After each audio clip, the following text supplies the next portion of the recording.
creating a deciduous bonsai is quite different from creating an evergreen bonsai. With deciduous bonsai, making the trunk is the first and most important step of the process. Usually, trees that have thick trunks, especially deciduous trees, are more impressive than trees that have slender, slim trunks. Unless you want to make a tree look really elegant and slim, we do not prefer deciduous trees that have thin trunks. Like this trident maple. This trident maple is probably about 80 years old.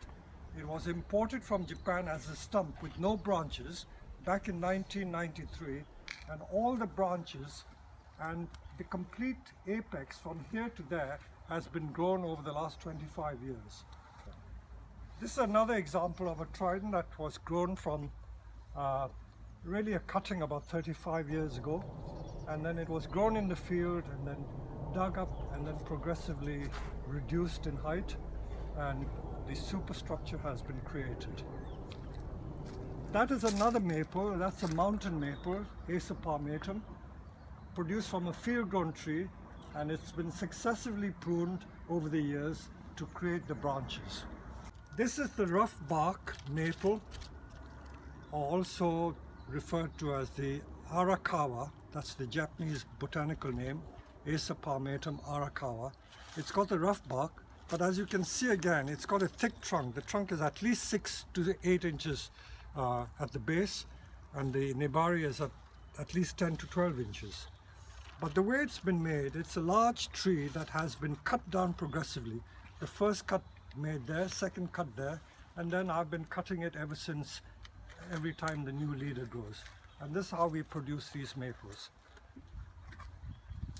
Now this is a large Acer palmatum, or ordinary Japanese maple. We also call it the Japanese mountain maple. But this has been produced by air layering. We do a lot of air layering at the nursery, and this tree was air layered only 10 years ago. And when it was air layered, it was only about 3/4 of an inch in diameter, but it has been grown in this large pot all the time, and the roots, as you can see, have gone through the pot and have come through the pot. As you can see, it's such a vigorous tree, very, very vigorous tree. Now we can do various things with this. If I wanted to, I can keep air layering and get several twin trunk trees or multiple trunk trees. But as you can see, I've already kept cutting it, but I don't want it to go on forever, and I think it's time that I made it into a bonsai. So when we come to making it a bonsai, we have to see which is the part that we want to keep. This tree has many possibilities. It's got a beautiful base and it leans to one side, and this was the original top of the tree that we would discard. And then we've got to decide which trunk line we're going to follow and what will be the front.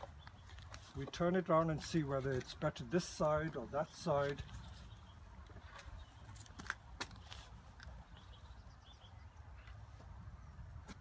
Even this side has got possibilities, but I still think the other side is more interesting.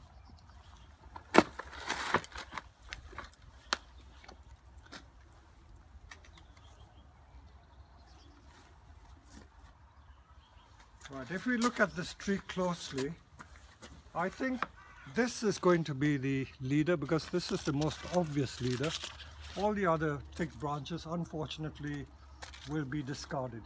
Now, I will show you the implements that we use. We will use this very, very sharp Japanese saw. These saws are extremely vicious and dangerous. And whenever you use them to cut, please wear a glove, a left-hand glove if you're right-handed, or the other way around if you're left-handed. But be careful, you don't want to cut yourself. So we're going to make the new leader here. So we're going to cut there, and then we're going to get rid of these branches. So if I ask Jack to come, we're going to leave about 1/2 inch because we don't want to cut it hard back to where the new shoot is coming. So we're going to cut there.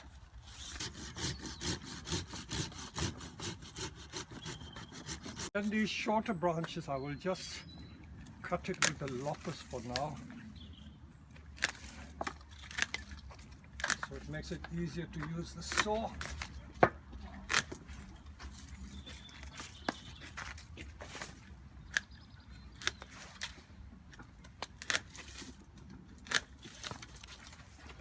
All this growth for 10 years has been used only to develop the trunk.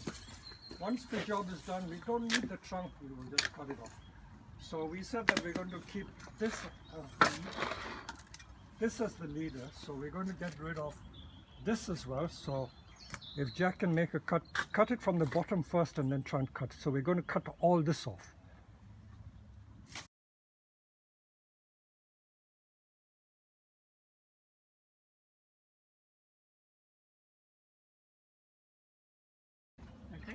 When I cut maples, I never take it hard back to where I want the final cut to be made, because with maples you'll always get a little dieback, so this will die back to here, so it's better to let it rot naturally. If you cut too close, you may damage the whole trunk. Like here I've left about 1/4 inch so that it can die back to this point, and now I will seal it, and then we'll take it out of the pot and then see what the tree is like. I'm now going to get rid of this piece of dead wood